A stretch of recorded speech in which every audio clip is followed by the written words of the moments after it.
Okay, you got it. Okay, thank you, everybody. Sorry for the delay. This is my probably 120th Zoom meeting or webinar, and this is the first time I've run into problems like this. But there was another time we had a power outage. So anyway, welcome. Thanks for joining the meeting. This is Lance Luke. Martin Pea is the guy in the back, IT person running things. And I've been in construction for 42 years, and I'm actually a supporter of affordable housing. And I'm not against affordable housing or rental housing or anything. I am against using preservation property to build any kind of housing, but let's continue. Why did I decide to have a meeting like this? Well, the reason why is because there's a lot of confusing information and misinformation out there, and I wanted to set the record straight by giving you the facts of what's going on. And I have a short slideshow that I'm going to show you. Then after that, I'm going to open it up for whatever questions or comments that you have. So it'll be really fast. So we'll have time. Okay. So little history of Manoa Cemetery. It's the largest, oldest Chinese cemetery in Hawaii. You probably know that. Established in 1851. There was 31 original founding members. Each of the founding members later, their descendants became not founding members, but trustees and on the board. And so back in the day, in order to be a lineage Chung association trustee or board member, you have to be a relative of one of the 31 original founding members. Later on, probably in 2014, 2015 or whatever, that changed, and then people who were not direct descendants were allowed to, be a trustee or be on the board. Now, these 31 members, the whole idea was, and the whole purpose of making this cemetery is that they wanted to be sure that when they passed away, there was traditional burial grounds that would be available for them, and then also for future generations, for their family. And the point I'm making is for future generations. What does that mean? That means that it should go on and on. Generation after generation should be able to be buried in this cemetery.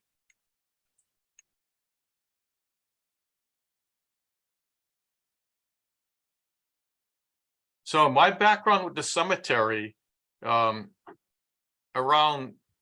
prior to 1965, I was just a little kid, like a baby. And every year, when you're in a Chinese family, every year, if you participate in the tradition, every year, the family would go to the cemetery, and it's the Qingming, and we call it Baisan, and it's visiting the graves. Basically, it was like a whole entourage. In the early days, there were like hundreds of people from my family that participated and went to the graves, and we brought food, offerings of food, drinks, which is tea and whiskey. Scotch is the brand that we participated in. We bring flowers, we clean the graves, and we do our prayers. And this was a tradition. If you were part of the family back then and you didn't show up, you would be in big trouble. Okay, so it was like almost required. You'd have to have a good excuse, like you had to work or something like that. So this was tradition. And I remember going to the cemetery, doing the baisan, and I didn't have a clue what was going on. In around 1965, I made my first visit to the cemetery with my grandfather, Gung Sam Luke, during the non-Qingming time. And he was,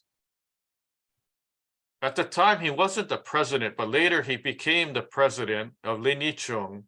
And then later on, my father, who's also Sam Luke, became president.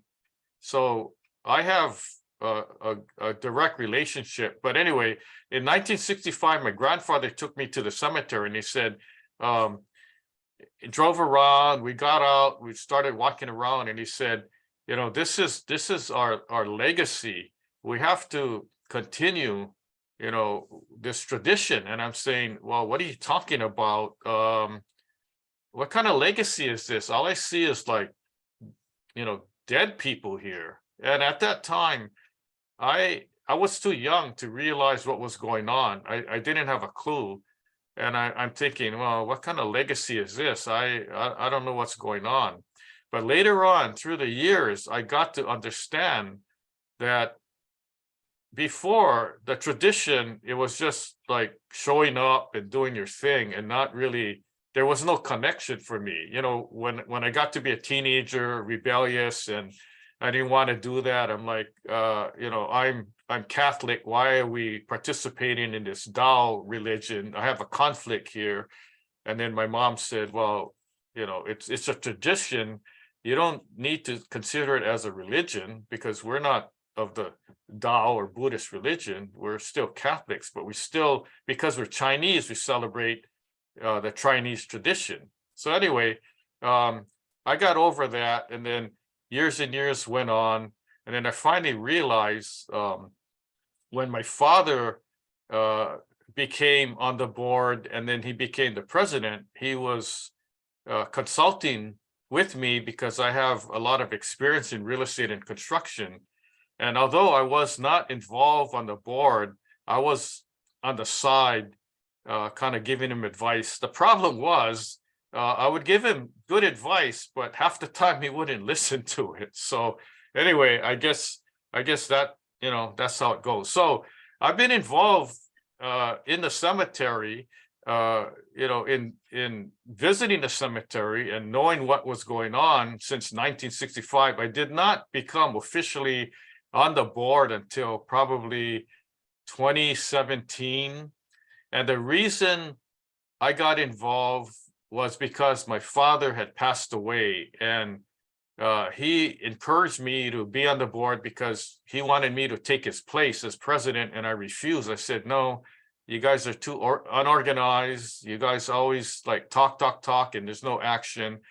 And then after he passed away, I got in, a lot of calls and emails from board members encouraging me to join because they needed my expertise. And then that's how I became on the board. I served on the board for maybe 2.5 years, and I ran into a conflict with some of the board members, and I resigned. So basically, that's the history in a nutshell. So because I was on the board, and I had the position of trustee, board member, and I was the chairman of the executive committee. As a chairman of the executive committee, I was the one that actually put together agendas, board meetings, called board meetings, and ran the board meetings. So I have pretty good knowledge of the background and the workings of Lin Yicheng Association.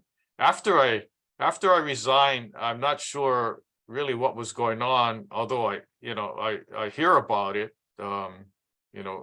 maybe in the news or whatever, but that's it. So let's continue on. Let's talk about this proposed housing project. As I mentioned, I'm not opposed to affordable housing. In fact, I make money. That's my job, being a consultant for developers and condominium associations in fixing their buildings up, and other developers constructing new buildings. So although that's my livelihood, I can say that I'm for housing, affordable rental housing for the elderly, whatever you want to call it. That's fine. I want to make that clear. I am not for housing in preservation land on cemetery land and cemetery property.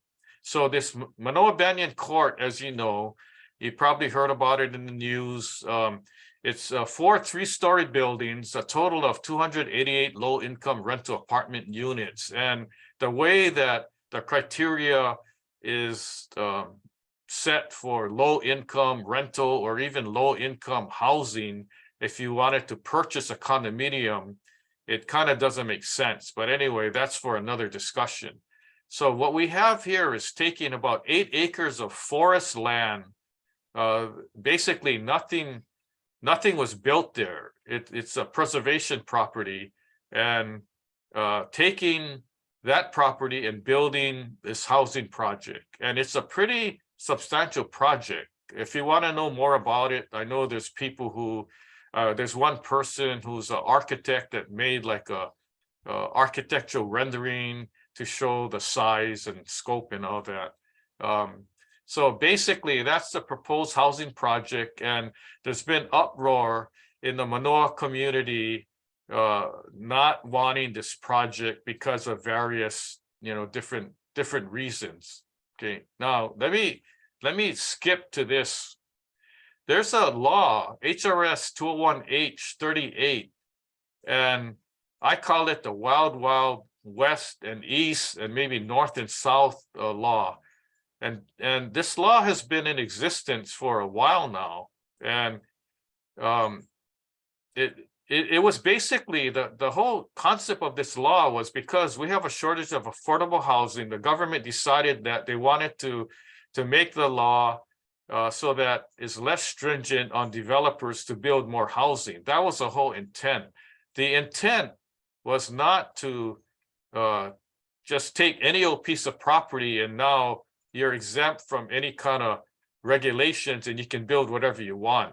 Okay, so this law allows exemptions from various statutes, rules, ordinances, zoning, construction standards. So basically, that's why I'm saying it's Wild Wild West. Now, for example, there's a building by the Kobayashi Group, a project, three buildings, and they're using this 201H law. And that allows them to basically go in and build this monstrosity project and exceeding the current height regulation, the zoning, by 250 feet. And the reason I'm bringing this up is there's a flaw in this law. The people who crafted it didn't realize the extent that people are trying to use the law for their loopholes, such as the Manoa Banyan Court. So Manoa Banyan Court proposed to use the 201H, and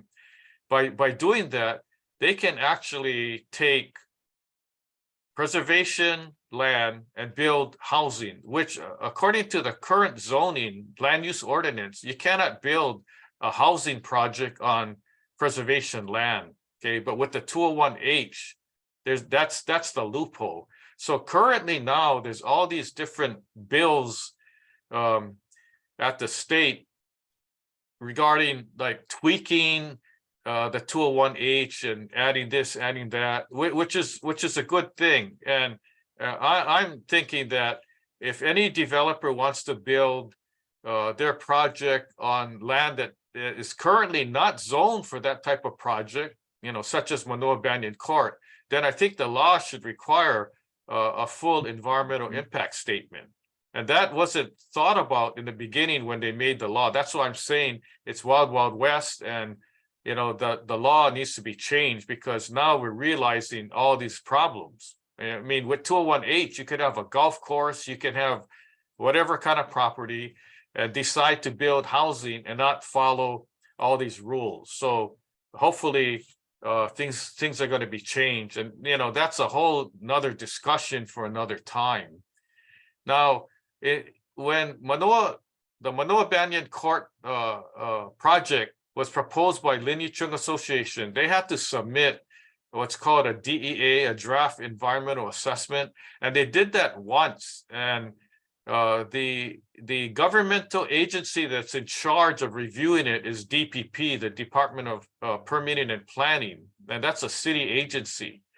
So the first round, there were comments, and then Lin Yi-chung, with their consultants, revised it again, not by much, and submitted a new DEA to DPP, and that was in around December.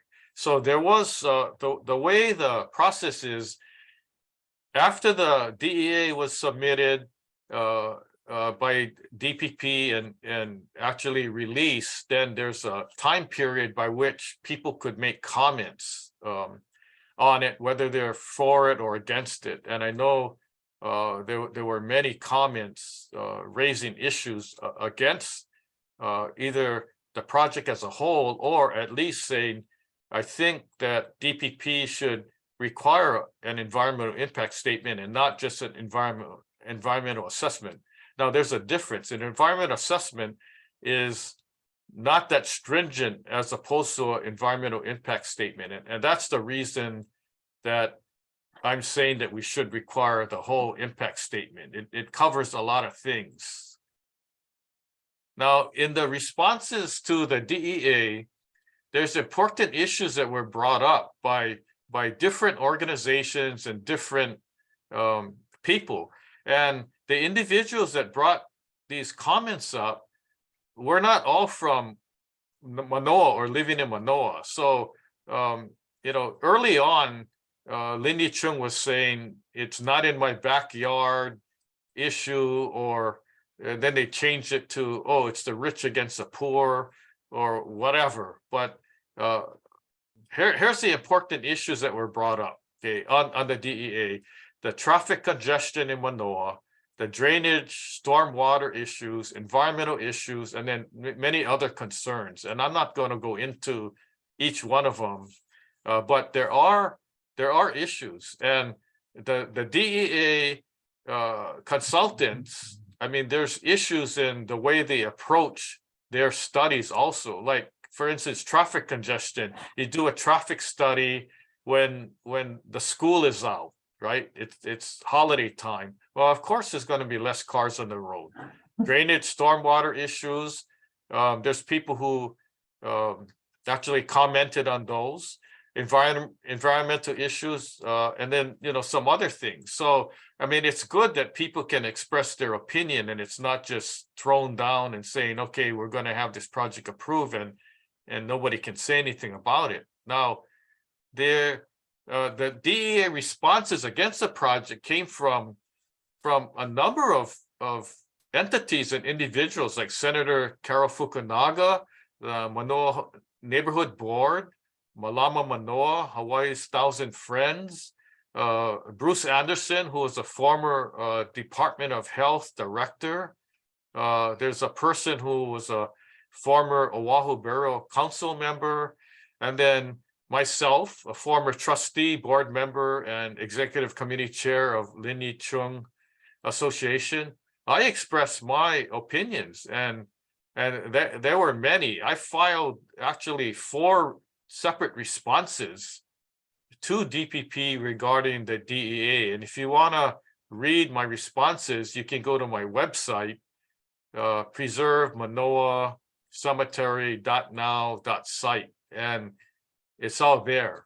You can read it. So the weird thing is that you have, and I want to see, like the Manoa Neighborhood Board, they passed 2 resolutions now opposing the project. But the scary part is that Kobayashi project at Kuile Place, the neighborhood board, submitted a resolution against it, but yet the city council approved the project. So, is it political? You would think so.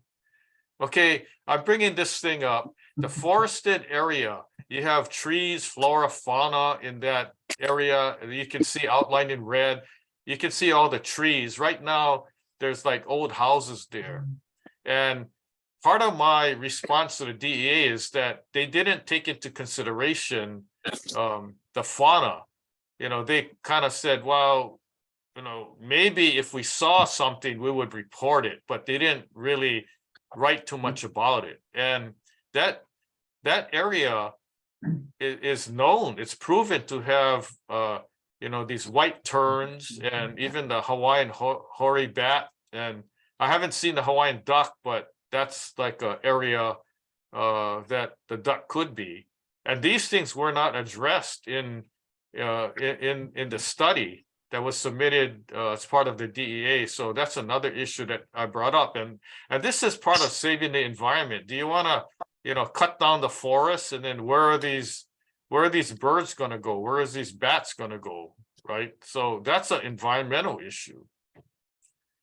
There's a petition to save Manoa Cemetery on change.org, Stop Manoa Banyan Court. And it's basically a grassroots petition that started.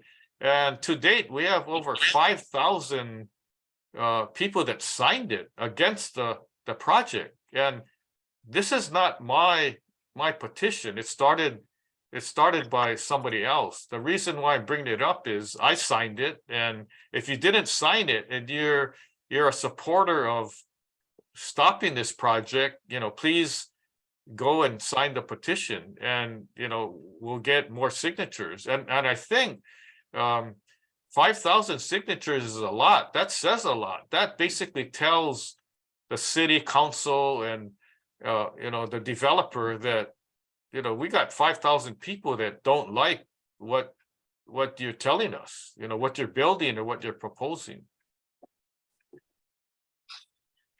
And basically, that's the gist of my presentation. There was in April, there was a town hall meeting, which I think was a good idea.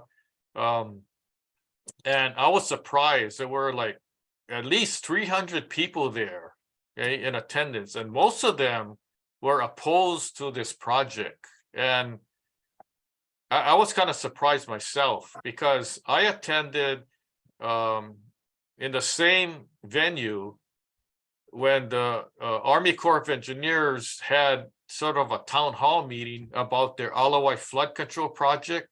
And I think they had less people or the same amount in attendance. So I was pretty surprised at the number of people there in support.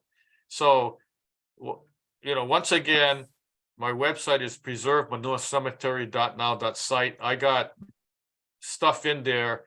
And I urge Lin Yi-chung to respond and tell me I'm wrong, right? Because I'm telling the truth, and these are facts that I'm bringing up. So that's basically it in a nutshell. I wanted to just kind of, do the slideshow really fast and not take up a lot of time, because I'm here to answer any questions. And I have a last slide here. You just heard my short narrative. Please join the conversation. Open discussion starts now. The time's now to ask your questions and provide your comments. I'm here. I'm willing to discuss whatever questions or comments you have. I'm not going to tell you like the president of Lin Yi-chung when he spoke on the news several times, and when he's asked direct questions, it's confidential, it's privilege, or I'm using the attorney-client privilege to not answer your question. And easy questions like who's actually a developer, right? Do you have an entity? Do you have a joint venture? You're working with somebody? Who is it? We can't tell you. It's in the early stages or whatever, right? I'm kind of tired of hearing evasive responses or outright fabrication of the truth and lies. And for instance, I'll give you an example. In the news, it was reported that Lin Yi-chung cannot build during that portion of the forest area. They cannot use the land for graves anymore, because the Department of Health says you cannot bury bodies there within 200 feet of the woodlawn ditch or stream. Okay. And that's been documented. Guess what, folks? That's not even true, right? if you contact Department of Health, they said Lin Chung, well, nobody contacted them. They don't even have any ruling on that, right? So you got to ask yourself, come on, are we being lied to here? And so that's part of the reason that why I'm here doing this meeting, because I want the truth to come out, right? And not believe all these fabrication fairy tales, right, with what's going on. So anyway, enough about me. Let's talk about you guys. Anybody have any questions, comments? Martin, did you open up the everybody's microphone? No, let me see. Let me check here. I don't know that I can open them up. Yeah, open it up, please, because I don't want to be saying, let's talk, let's hear, and then they can't talk because their mic's on mute or something. No, they just gotta unmute themselves if they want to talk. That's all. It's not locked or anything like that. They just. Oh, okay. So if you guys wanna speak, you have to unmute your microphone, and it's open now. So now is basically the conversation time. So let's talk story. Hey, Lance, this is Brett Kurshige. Thank you very much for doing this. Can you hear me? Yeah. Hi, Brett. How you doing? Okay, good. Hey, you bring a perspective that the rest of us don't have, having been on the board of Lin Chung, and your grandfather and your father. So your legacy is an experience that most of us on this call don't have. So my question was, to a lot of people, Lin Chung Association has only been represented in the media by Charles Wong, and maybe one or two other trustees like Weilin Tang on occasion. But I think people may have in their minds that there must be, because it's an association, there must be a lot of members, there must be a lot of people involved in Lin Chung. But I know when I've done research on Lin Chung based on the filings that they've made annually to the state, Department of Commerce and Consumer Affairs, which are public, right? Public information. Yeah, the number of trustees and all that, it's been declining ever since Charles Wong became the president. And anyway, I know you've been watching it, and with your perspective, right, that others of us don't have. Would you be willing to share your comments on what you're seeing with regards to the governance of Lin Chung? It's kind of concerning to the rest of us, but wondering what you think. Yeah, okay. Thank you, Brett. Let me back up and give you guys a little background. So usually when you have a entity such as a corporation,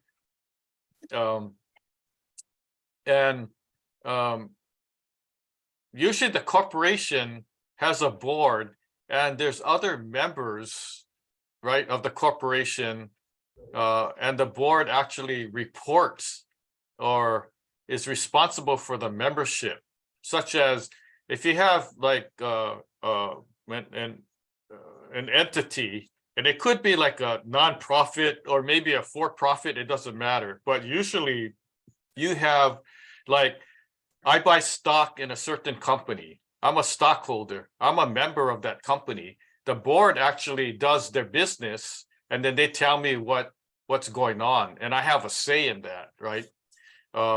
I can attend the annual meetings and voice my opinion, and tell them they made wrong decisions. I don't agree with what they're doing or whatever. At least I have a say.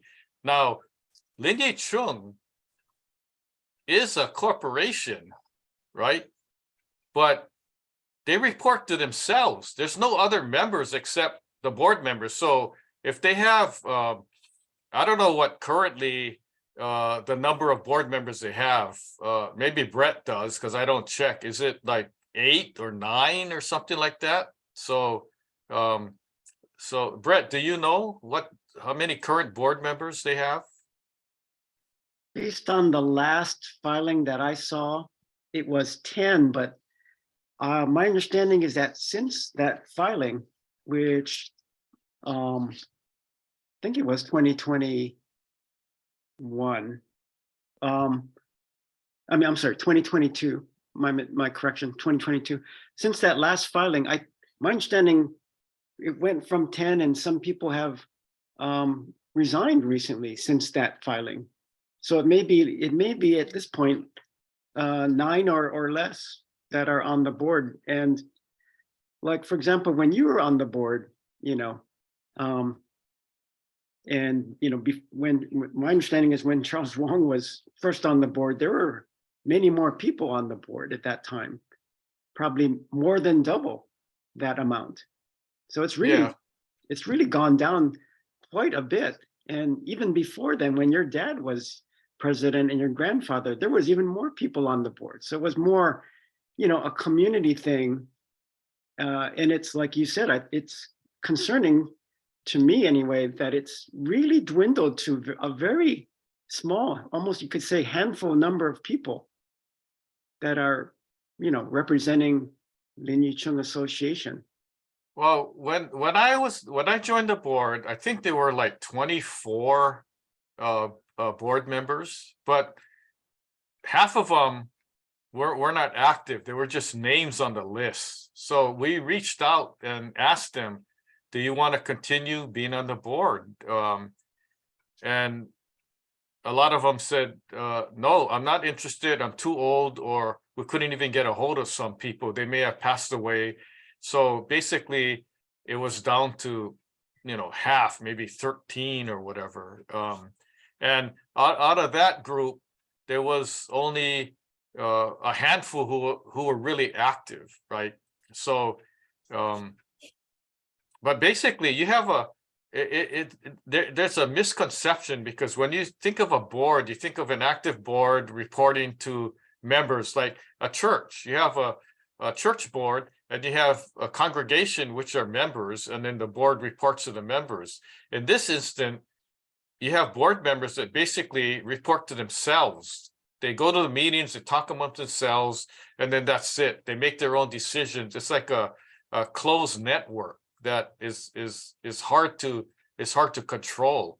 And so you have one person that is in charge of the board, making most of the decisions, or convincing the other board members to go along with their decisions. And you know how boards are run. You have people that just say yes and agree to whatever it is, and then some people are more outspoken. And when I was on the board, I was running things, and I was one of the outspoken people. Okay?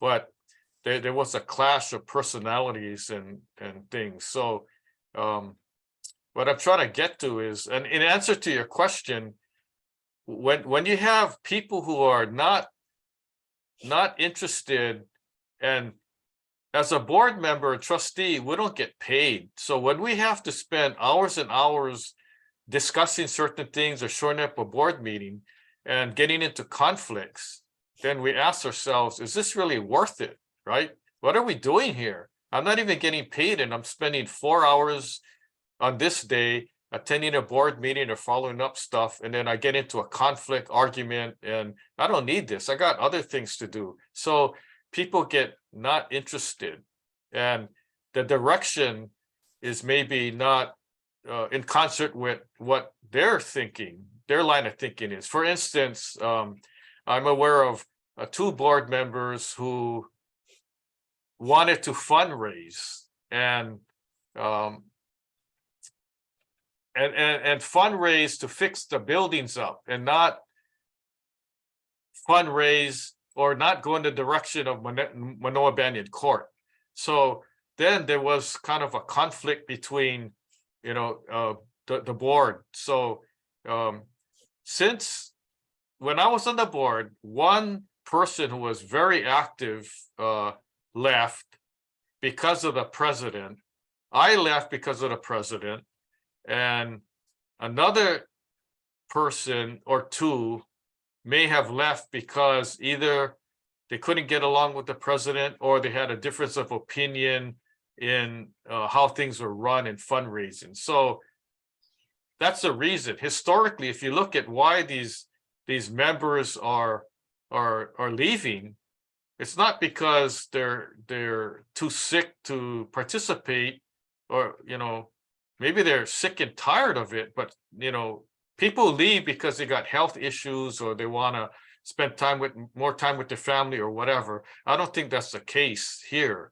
So there's probably going to be more board members who are going to be leaving too. And so they're trying to recruit other board members, but you recruit people who, are in line with your own line of thinking. So when it's time to take a vote, you get the majority of votes, right? And then you basically become a dictator in running the board. That's not how boards should be run, right? And I just want to add this point, that the original founders of the cemetery, their plan was to let's have this land and let's build this cemetery for us and for future generations, right? Now, if you take a piece of property, that's cemetery land, and you build housing, where's the future generations going to be buried? You're basically shutting the cemetery operations down. And Lin Yichung is saying we have 200 plots left. That's it. Once those go, they go. And then what happens? What happens with the cemetery? Now it's not following the original charter and bylaws. The original founders, they never deviated from this all these years. And we've been following that, right? Okay. The whole idea is, the plan is, it's a cemetery. We're going to keep it as a cemetery, and we're going to continue the Chinese tradition. And we're going to accept burials or cremations or whatever. It's a whole cemetery operation.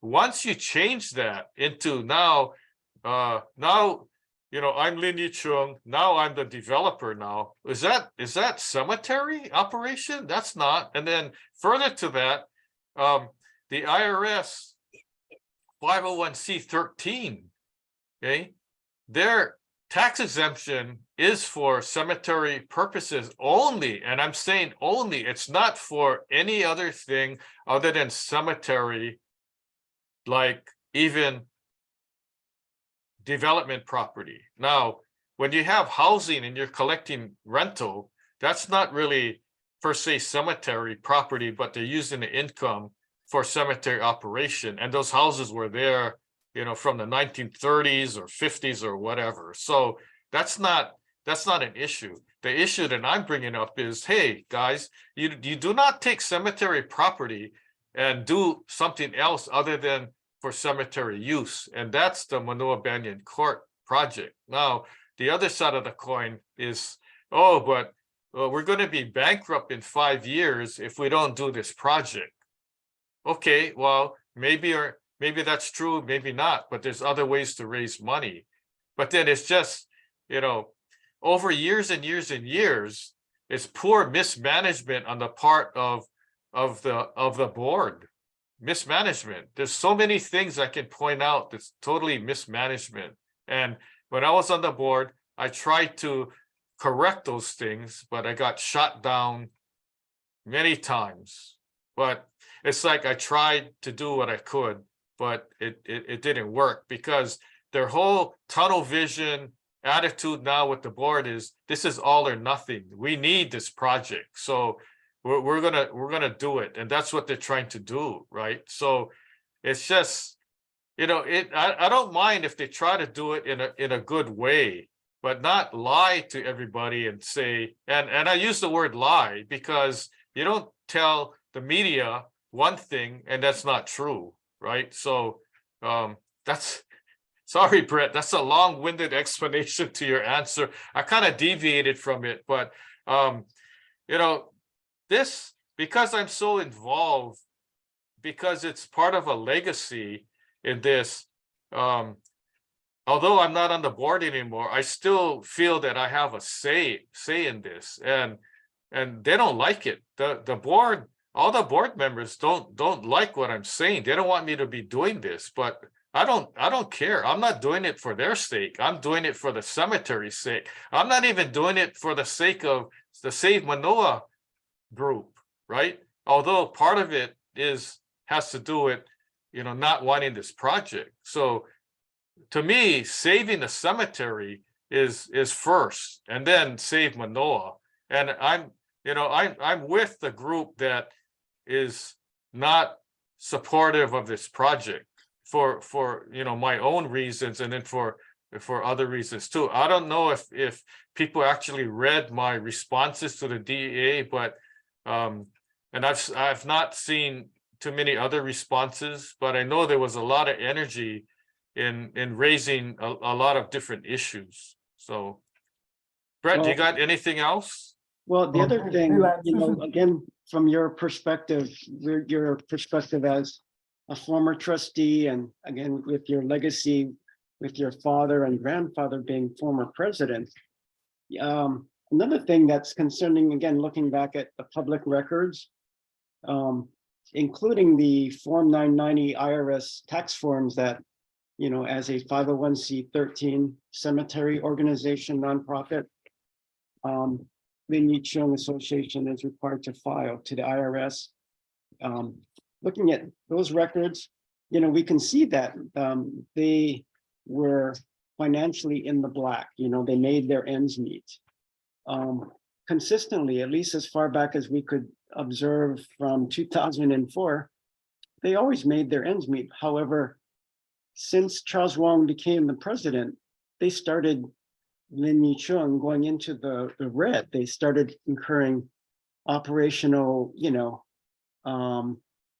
expense overruns, right? And that is, and it's been growing year by year since he's become president. So I guess we're trying to figure out what changed all of a sudden from a period of, financial stability, making your ends meet, until the time he became president. Another thing that occurred after he became president was that they changed their bylaws. So they went to the trouble of, hiring attorneys to do legal work to change their bylaws, including their articles of incorporation.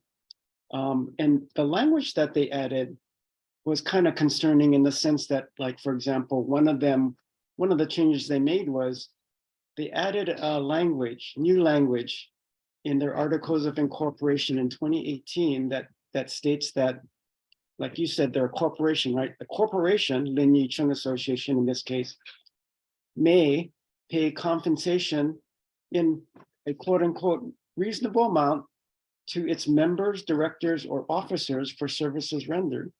As far as we can tell by looking at the past bylaws, before then, this is the first time since its founding in 1852 that the Lin Yicheng Association Board of Directors has authorized themselves compensation for services rendered. The other thing that happened, and this is in October of last year, 2022, Charles Wong submitted articles of incorporation for a new 501c3 organization, nonprofit, called Manoa Banyan Court Development Corporation, and whose members include all of the, Lin Yicheng Association officers, trustees. They also specify some specific Manoa Banyan Court Development Corporation, officers in their thing, to include Patricia Chan, Wayland Tang, Nancy Lam. Charles Wong submitted the articles himself. So, but in the articles of incorporation for this new 501c3, it also includes that same language. In other words, the corporation, in this case, the Manoa Banyan Court Development Corporation, may pay compensation in a reasonable amount to its members, directors, officers for services rendered. So it's this almost exactly the same language, if not the exact same language. And so, all these things have happened, and it's concerning because you don't know, why are all these things all of a sudden being put into place again, you have a perspective because you've been on the board and you have that legacy. What are your what do you think about these developments? Well, that's a legal strategy to set up the entity to basically run this development project. So that's part of the strategy. The other part is the CPR of the different parcels, because then you phase the development.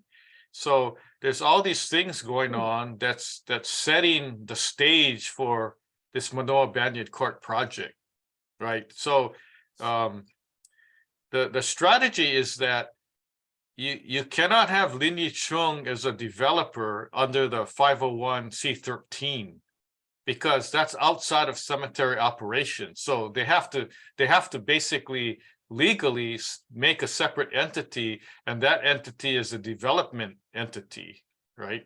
So but if we backtrack, according to the IRS regulations, they're supposed to be using the money for cemetery operations. And if you look at the financial statements, and I know you have, there's huge amounts being spent by the association to pay for legal services, attorneys' fees, and consultants. And it's big amounts, right? So basically, the board is using a lot of the money to pay for this project and getting ready for the project. That's what's happening. Because if you look at, if you were to scrutinize the invoices, like let's say we did a little audit of the past 2 years and looked at all the expenses, you're going to see the majority of the expenses related to the association is directly related to this proposed project.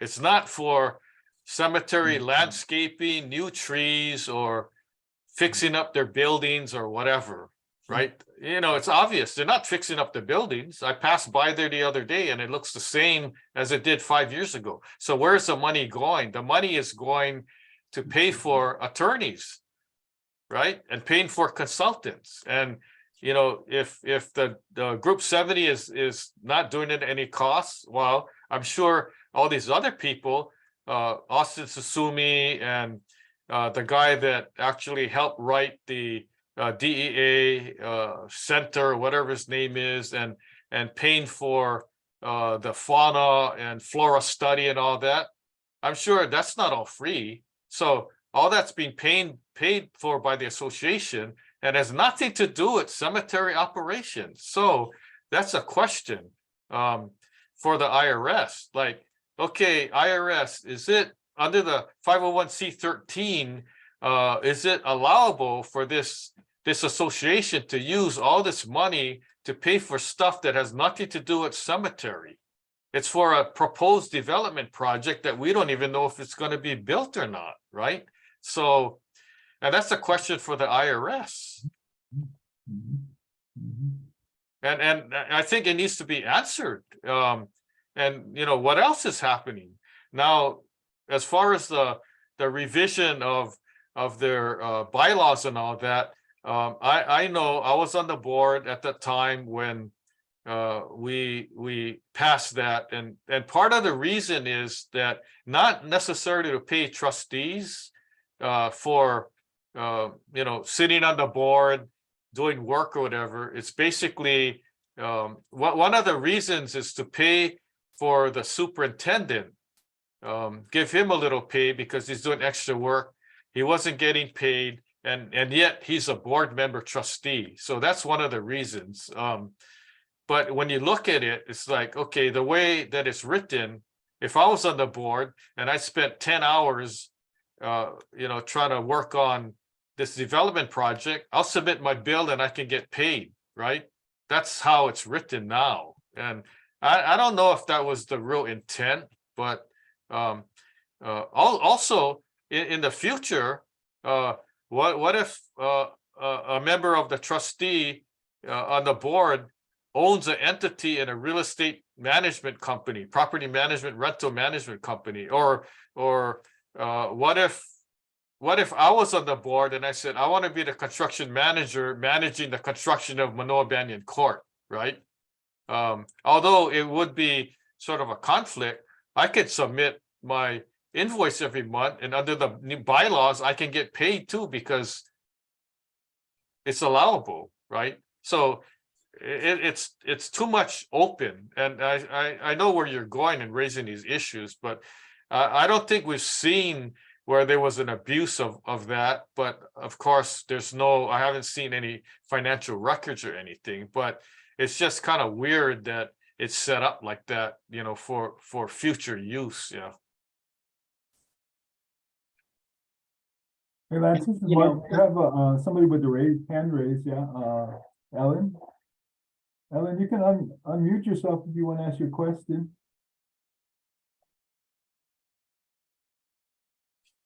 Can you hear me now? There you go. Yeah, I can hear you. Oh, okay. Lance, I was very grateful about 25 years ago when my sister passed away. And I knew that she loved Manoa and that we had frequented there, the area up there as kids, to be able to get a family plot in the east side of the cemetery. So my sister, my dad, and my grandmother are all buried there about 30 yards from the forest edge, on the east side. And so far I'm not aware that the cemetery has reached out at all to families or individuals with plots in the cemetery about in perpetuity fees. And I don't know how other families would feel, but I think at least a percentage would be willing to pay an in perpetuity fee in order to maintain the tranquility of the area that they bought into originally for their loved ones' burials. So I'm just wondering if first, like, why there's never been an effort to establish in perpetuity fees, and what the legalities are of that. Is it possible as a nonprofit to do that legally? That's my question. Oh, okay. Thanks. It was brought up, and part of the problem is the cemetery, the association doesn't even know who's buried in all the plots. So if you don't have the list of who's buried, then how do you know to go back to that family and ask them if they can pay $25 a month for cemetery maintenance? Okay, so that's a big issue. Now, it's a good idea because I'm sure families would want to contribute, maybe not all, but that's a good way to pay money. So when the association says we need money because we have to maintain the cemetery, well, I would say, well, hello, did you even ask people? And they haven't, because I haven't been asked. My grandfather and father are buried there. I would gladly write a check for maintenance, or I'd show up and bring my tools and help them mow the yard or whatever. But that wasn't done. But part of the answer to your question is, if you're registered with the state DCCA as a cemetery, part of the requirement is that you have to provide a perpetual care fund. That's a legal requirement. So if you see these other cemeteries around that are registered with the state, they have a perpetual care fund. So people know that when they buy a plot, that someone is going to maintain that plot for eternity, basically. So there's never going to be an issue where one day you show up to bring flowers and all of a sudden there's weeds that are 3 feet high and you can't even find a grave site. As example, the one in Pro City, and there was one in Nu'uanu and all that. So the Manoa Cemetery, there's two sections. There's an older section and a newer section. The older section, because it was formed prior to the state becoming a state, basically, they're kind of exempt from having the permit, right? But there's another problem. The new section, which is closer to the area of the proposed Manoa Banyan Court project, there's no state registration. What happened was the cemetery just started, adding plots without the registration. So that's another problem, because in order for Lin Yi-chung to get the state registration, it would have to submit certain things to DCCA. And one of those things that are required is a map showing where all the graves are and who's buried there. And they don't have such a map. If you ask them, can you give me your map? They'll go, well, we have like 2 different maps or 3 maps, and it's not all correct. So that's a problem. To this day, they cannot, even if they wanted to, they cannot get a permit to operate a cemetery with DCCA because they don't have the proper records.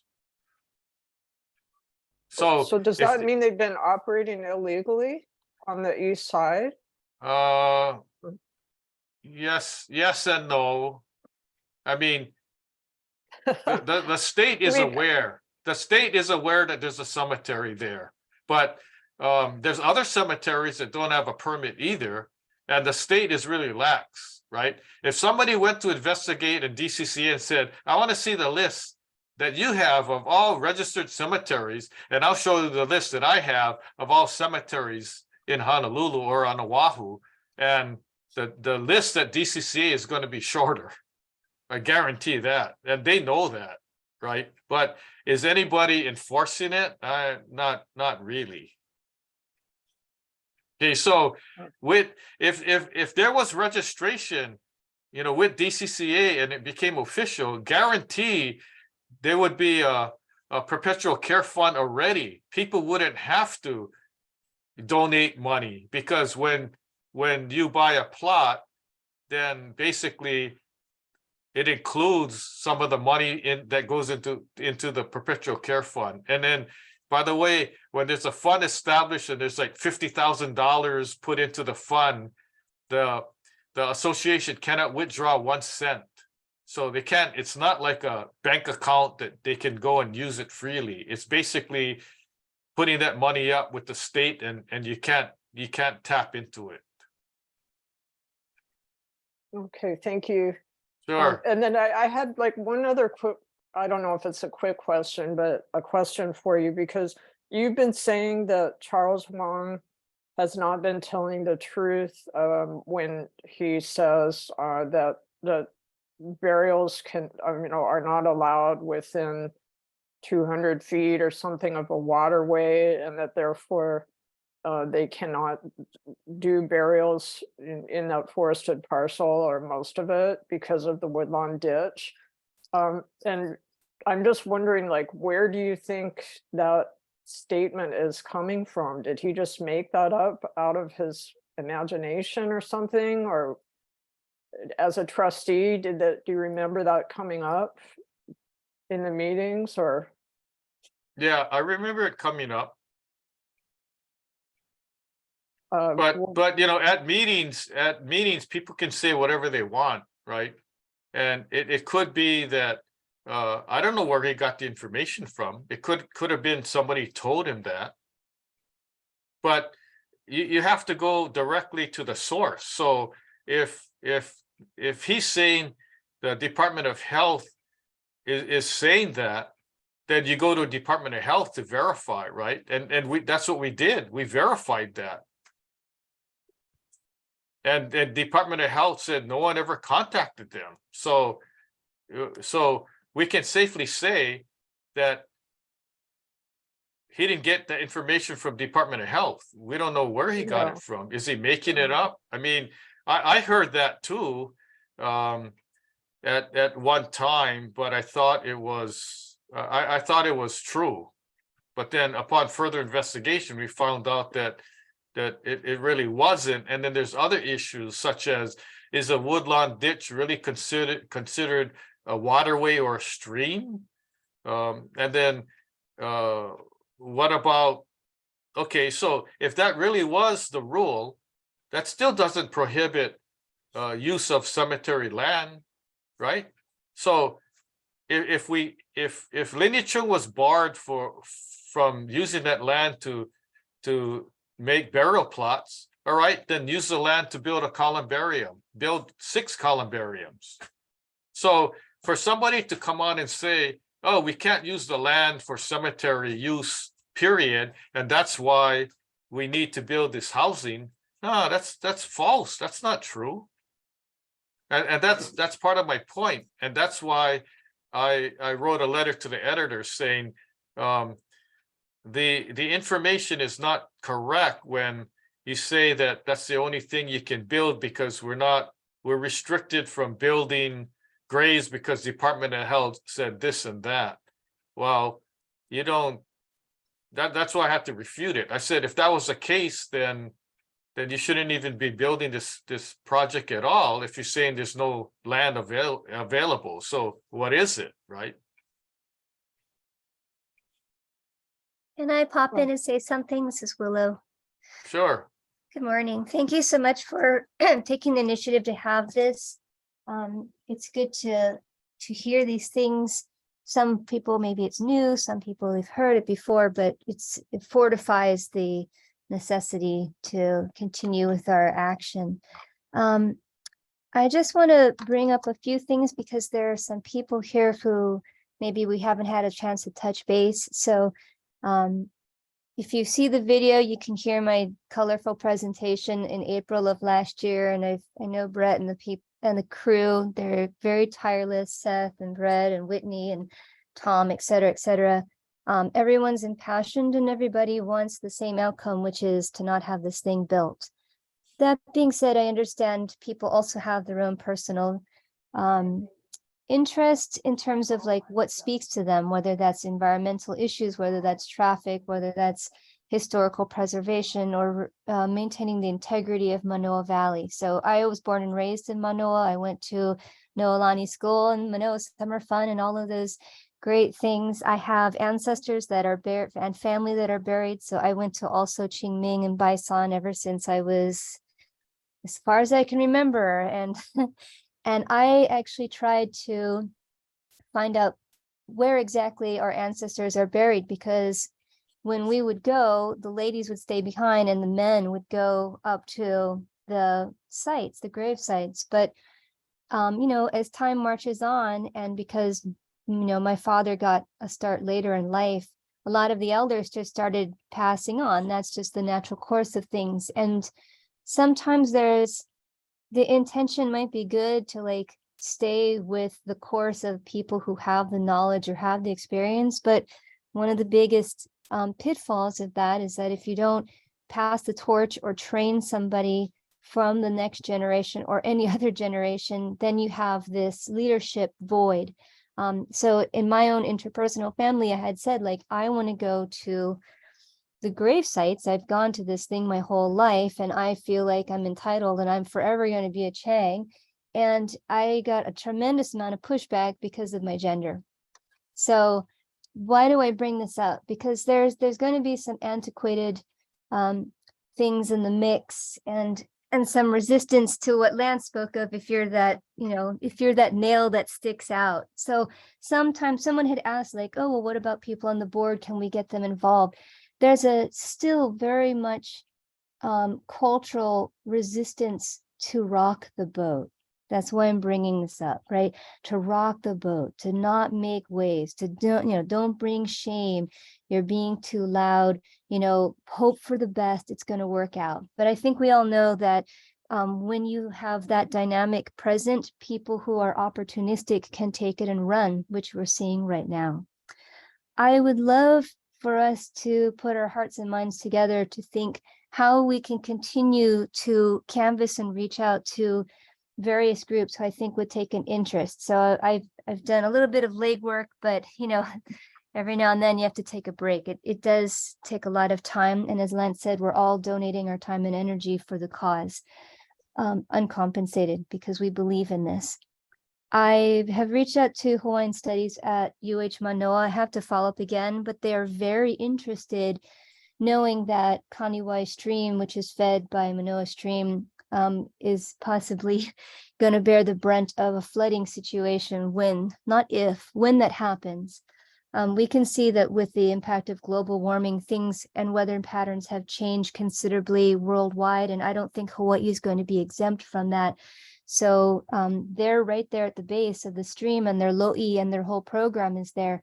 I think we really need to continue to reach out to the Hawaiian community, as well as the Kia and the water keepers and the water protectors, land protectors, because they're very invested and they have pre-existing contacts and groups.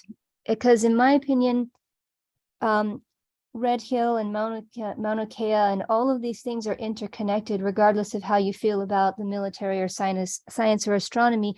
They still impact land and water and stewardship of and protection of these resources that we all share. So I think that's something we should think about.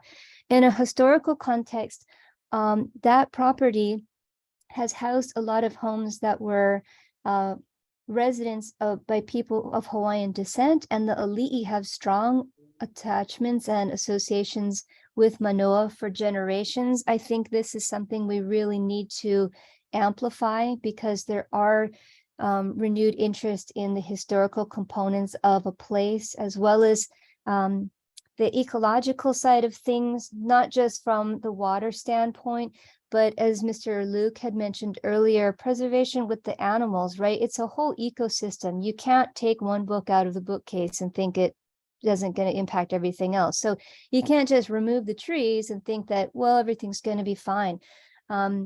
With that tree removal, in addition to the habitat lost, you're going to have so much more sound, because you're going to have all these concrete buildings and this pave over. And it's also going to be considerably hotter. Everyone in that radius from where the project is slated to be built is going to deal with hotter summers because of all of the concrete. So these are other things to, I think, consider. And something I mentioned before, and I'm only one person. I can generate a lot of ideas and I can follow up on things, but I honestly cannot do it all. I know that. If we could find perhaps an affiliate or an associate or a liaison within every dojo, church, and school in Manoa. And Manoa Valley is very large. So I want people to realize that if you're not adjacent to the cemetery, this still impacts you. So whether someone is even, Upper Manoa, they're Patey Drive, or they're closer to UH, or they're on the dry side of the valley, or they're closer to the rec center. Honestly, I'm not invested to know what part of Manoa, because I think we all love Manoa. I don't care if you're like a college student and an exchange student from Ohio or whatever, or your family has been there for generations. The thing is like the time to act is now. We need to be able to get people from all of these different groups, whether it's Seventh-day Adventists or Manoa Valley Church or Manoa Valley Theater, et cetera, and get them to sign the petition and to let them know, because they all are invested, because they'll be impacted by the traffic, by the sound, by the congestion, by the change of the valley. Like, I think there's many ways that we can open up the scope, because maybe some people don't care, and they don't want to seem like that they're against affordable housing. But when you put it in the context of all these other things, they might say, hey man, this doesn't seem like it's congruent. This isn't a good fit. Or I really like the trees, or it's really shady there, or why don't they make a nature center, or I like to hike there, or I used to ride horses there, or whatever it is. But I don't know. That's just some ideas. Take it as you will. I'm willing to help, and I'm happy to brainstorm and even be involved in that capacity. But I think we have so many people who are beyond capable, and certainly compassion and akamai. I'd love for us to try to maybe look into some of those venues. So thanks for your time. Okay, thanks, Willow. Martin, I saw like 2 other people wanting to talk. Yeah, you have, Ellen has her hand up again. I don't see anything else on the chat. At least Oh, not at this okay. point. But good Uh, points, Willow. Very, very well said. yeah, Ellen, I'm not even in Manoa. Mahalo. Ellen, I think you're on mute. Thank you for reminding me. Thank you, Willow, for doing such a good summary of a lot of issues that I don't think have been brought to the fore sufficiently, and also for the desperate need to for more dissemination of information to happen, even to our immediate community than what has already occurred. So I just want to put in a little plug for a petition that I have online. I'm not sure yet if it's blocked. It's been stuck at 67 signatures for the last couple days. I just put it up about 4 days ago, and it addresses a lot of the issues that you were just alluding to, including what I believe to be the sacredness of the forest on the property because of the presence of the Ali'i, King Kamehameha I, and and Ka'ahumanu, according to the cemetery's own literature references, both had houses. They had a house or 2 houses actually in the forest. And all the research I've done over the last year seems to validate that, and also to potentially validate that Ka'ahumanu may well have died in the forest, which would make it very sacred for Hawaiians. So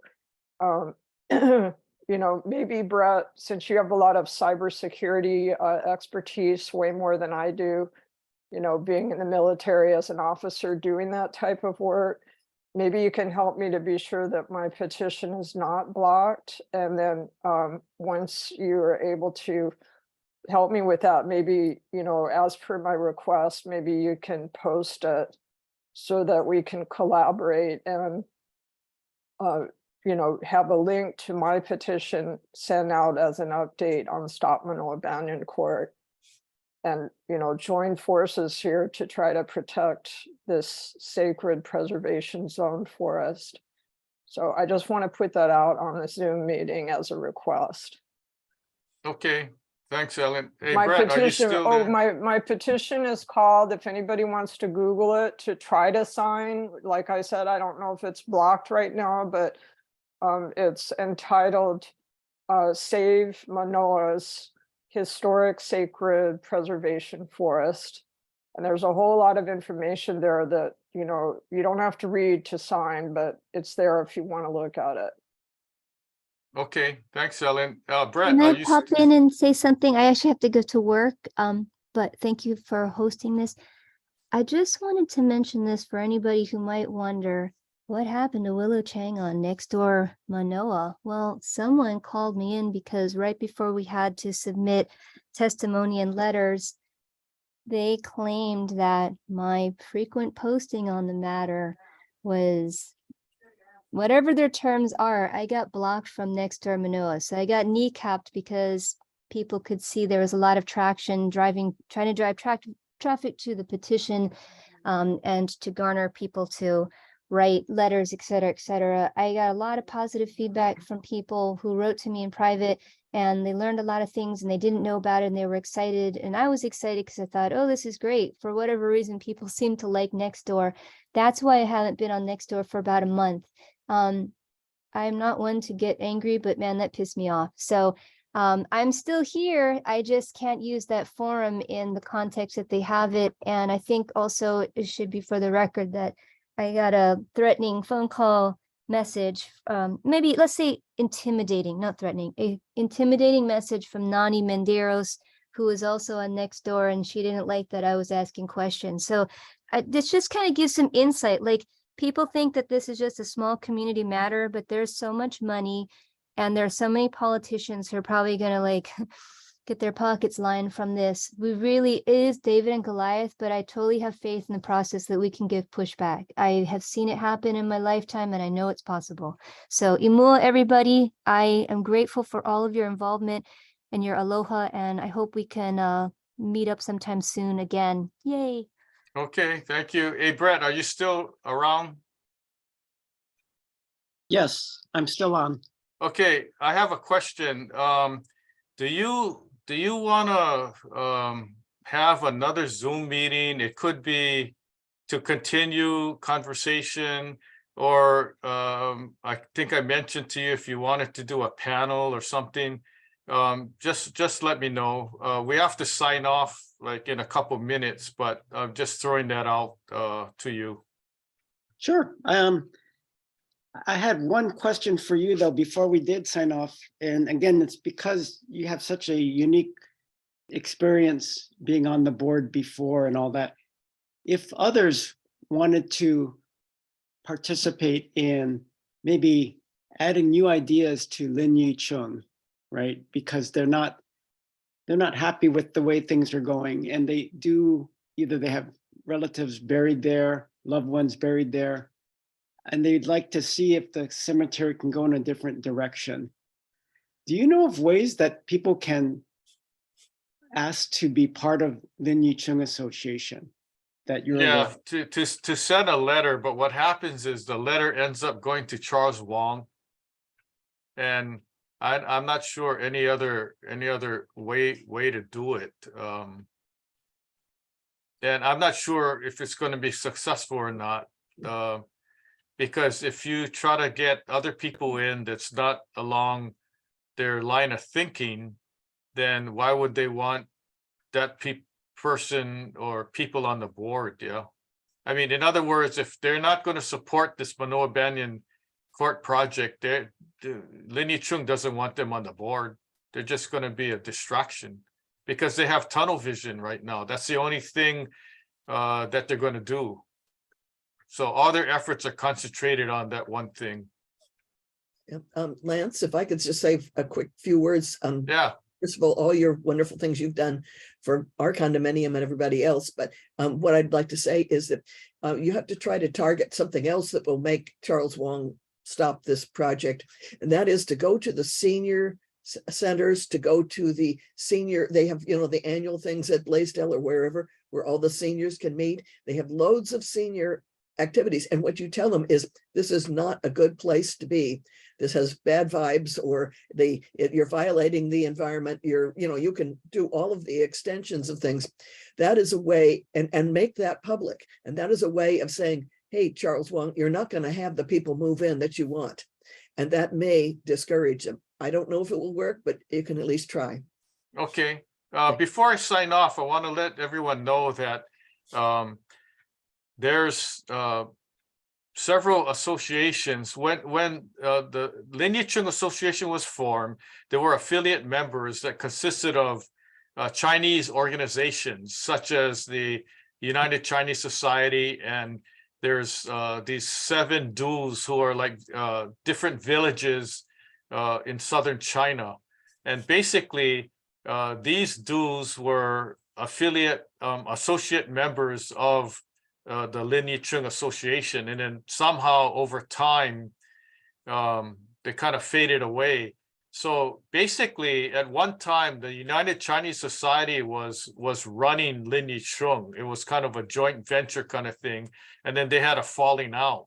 So where I'm getting is that I emailed all these associations to let them know about this meeting. And through talking to them previously, a lot of them never got any kind of reach out from the association. So except for a few, which was asking for donate money to fix their buildings and all that. So historically, there hasn't been any networking or interaction with the Chinese community. I'm actually on the board of 2 of those associations, and they haven't really reached out. I mean, it's just kind of a weird situation. So there they're not even doing a good job of PR to promote the cemetery to try and get donations. And I mean, I know people have tried giving them ideas, even through the DEA and the town hall meeting, and all of them got shut down for one reason or another. So it's almost like they don't want to hear any public input about how they can better the association. Or if they have to hear it, they'll come up with a reply that this is not going to work for whatever the reason is. Yeah. So, but you know, we got to keep trying. But I appreciate you guys tuning in and attending. I know there's going to be more continuation of the conversation, and we have to sign off because I think we got to go on another Zoom meeting for something else. But anyway, stay tuned, because I think there's going to be another meeting coming up, or maybe a panel discussion among, I'm going to be talking with Brett, see what his ideas are. And, you know, we welcome continuation of our talking story. And Brett and whoever else, if you need us to host, we have a Zoom platform, because, you know, Martin and I give at least 4 Zoom meetings a month. So we already have a Zoom platform that we can use. It's not the free one, it's an upgraded one. So we can get 500 people on, you know, if we want. So thank you very much. And we'll hope to see you soon, or see you in the news promoting the cause. Aloha. Thank you. Aloha. Thank you very much. Thank you. Okay, Thank you. you're welcome.